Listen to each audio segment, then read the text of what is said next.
No princípio, tudo era muito bom. A expulsão do homem do jardim do Éden ocorreu após o pecado. O que tornava tudo tão bom no princípio? O pecado não existia. Adão e Eva estavam perfeitamente felizes na presença do Criador. O primeiro símbolo da salvação ocorreu logo após a queda do homem. Um animal foi sacrificado para cobrir o pecado do homem. O livro da vida do Cordeiro, que foi morto desde a fundação do mundo. O nosso Salvador é chamado de Cordeiro porque fora morto desde a fundação do mundo. E quando esta decisão foi tomada? Na criação, tudo foi planejado. Eis aqui vem o sacrifício e oferta não quiseste, mas corpo me preparaste. Eis aqui venho. No rolo do livro está escrito de mim, para fazer, ó Deus, a tua vontade. A declaração do Salvador foi antes de vir à terra e se encarnar. Mas o que é a salvação? E tende por salvação a longanimidade do nosso Senhor, como igualmente o nosso amado irmão Paulo vos escreveu, segundo a sabedoria que lhe foi dada. Nós precisamos entender que a salvação implica em ser liberto dos pecados e não nos pecados. Salvação como meio de ser livrado do pecado e estar na presença do Eterno.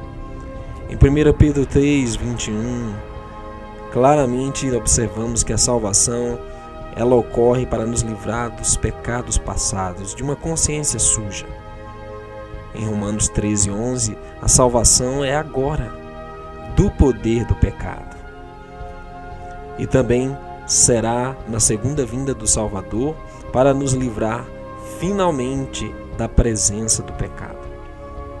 Seremos salvos da penalidade, do poder e da presença do pecado. O homem tinha se tornado um escravo, com medo da morte. Esse era o poder que o pecado exercia sobre a humanidade. A Escritura diz que aquele que serve o pecado é realmente um escravo. A presença do pecado por meio da tentação leva cada um que é tentado pela sua própria cobiça, quando atrai ou seduz. Então a cobiça, depois de haver concebido, dá à luz o pecado, e o pecado, uma vez consumado, gera a morte. E qual o salário do pecado? Morte eterna. Queridos, o Eterno nunca pretendeu que o homem fosse separado dele. Por isso mandou Moisés construir um santuário para que pudesse habitar no meio deles. Aquele santuário prefigurava o caminho da salvação. Em Filipenses 2, verso 12 e 13, está escrito que de sorte, amados, assim como sempre obedecestes não só na minha presença, mas muito mais agora na minha ausência, assim também operai a vossa salvação com temor e tremor. Porque o Eterno é o que opera em vós, tanto querer como efetuar segundo a sua boa vontade. Demonstrando que, sendo ele consumado, veio a ser a causa da eterna salvação para todos os que lhe obedecem. Observe, a obediência é um requisito para a salvação. A mensagem do santuário ilustra o caminho para o Pai, para a vida eterna. Observamos que ao adentrar no santuário encontramos uma única entrada, uma porta. Há um só caminho para o Pai e este é por meio do seu Filho. Nos deparamos com o altar de sacrifício, demonstrando que o nosso Salvador seria o Cordeiro que tira o pecado do mundo. Nos deparamos também com a pia de lavatório, indicando que quem crê, e somente quem crê e for batizado será salvo, mas quem não crê será condenado.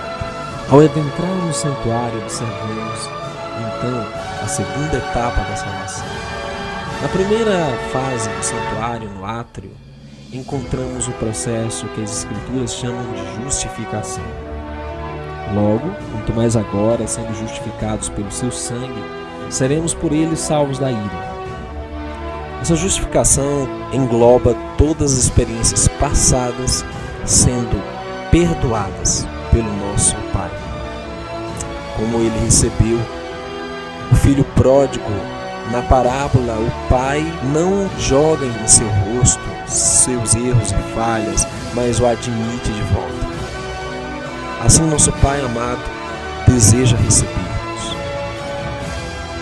Sem confissão, sem arrependimento, sem o sangue do Cordeiro, não pode haver remissão dos pecados. As Escrituras demonstram que um batismo é essencial também para a salvação daqueles que desejam ser parte do reino dos céus. Tem de haver uma confissão pública em nome do Salvador, para que seu nome seja escrito no livro da vida. Então você fará parte de uma igreja que rompe os limites terrenos. É uma igreja celestial, uma igreja que está em todo o universo. A segunda parte do santuário compreende o lugar santo. O lugar santo que indica o processo da santificação. Uma segunda etapa que ocorre juntamente com a justificação para a salvação.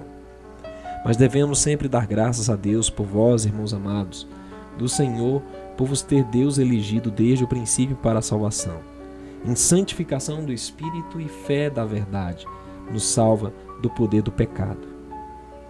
Santificação é uma obra que dura a vida toda e a meta final é nos tornar puramente a semelhança do caráter do nosso Salvador. Uma vida sem pecado, uma vida sem desobediência.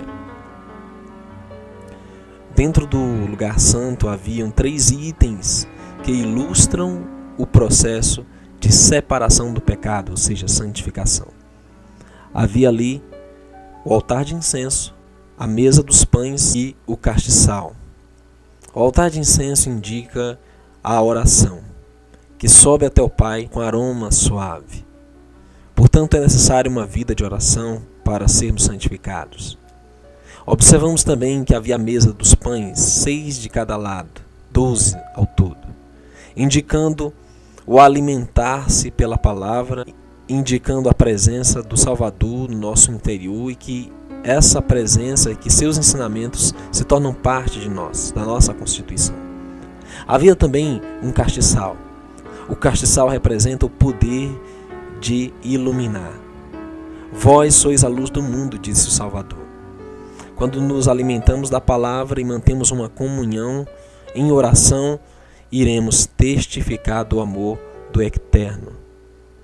Iremos proclamar suas verdades libertadoras e denunciar o pecado, a injustiça, o engano. E assim estaremos trilhando na segunda fase do processo de salvação, que é a santificação. E por último havia o lugar santíssimo. Ali era um local de juízo, no qual o sumo sacerdote adentrava apenas uma vez por ano no dia da expiação. Era ali que os pecados eram considerados apagados ou então eram imputados sobre o pecador que não se arrependesse. E ele era fulminado imediatamente, a título de exemplo da justiça e do juízo. Porém, naqueles que estivessem contritos, se examinando e estivessem em uma experiência de repouso dos seus pecados e abandono, achavam misericórdia. Ali consideramos o último aspecto da fase do processo de salvação, a glorificação. E não só ela, mas nós mesmos, que temos as primícias do Espírito, também gememos em nós mesmos, esperando a adoção, a saber, a redenção do nosso corpo. Porque em esperança fomos salvos. Ora, a esperança que se vê não é esperança, porque o que alguém vê, como o esperará? Temos um Salvador perfeito. Não só foi o sacrifício pelos nossos pecados, mas também é o nosso advogado, o nosso sumo sacerdote perante o Pai. Portanto, pode salvar também perfeitamente os que por ele se achegam ao Pai, vivendo sempre para interceder por eles.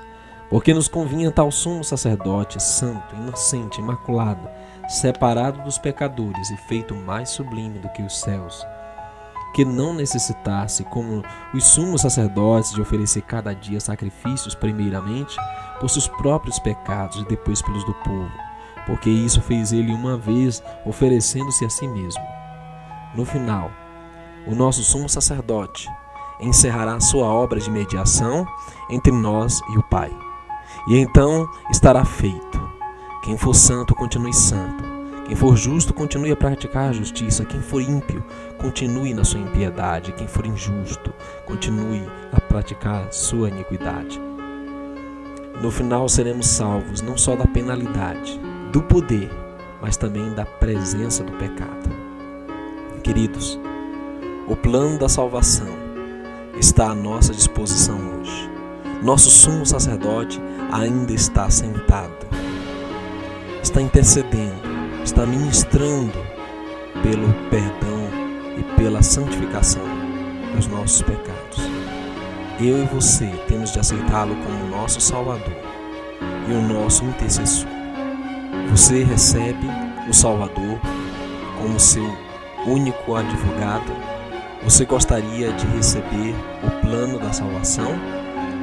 Passar pelo processo de justificação, arrependimento, batismo, aceitando o sacrifício do nosso Salvador e adentrar no santuário, no lugar santo, consagrado pelo véu da própria carne do Salvador, para experimentar a vida de santificação em oração, no estudo da palavra e no testemunho, levar a outros o conhecimento que o Eterno tem te concedido.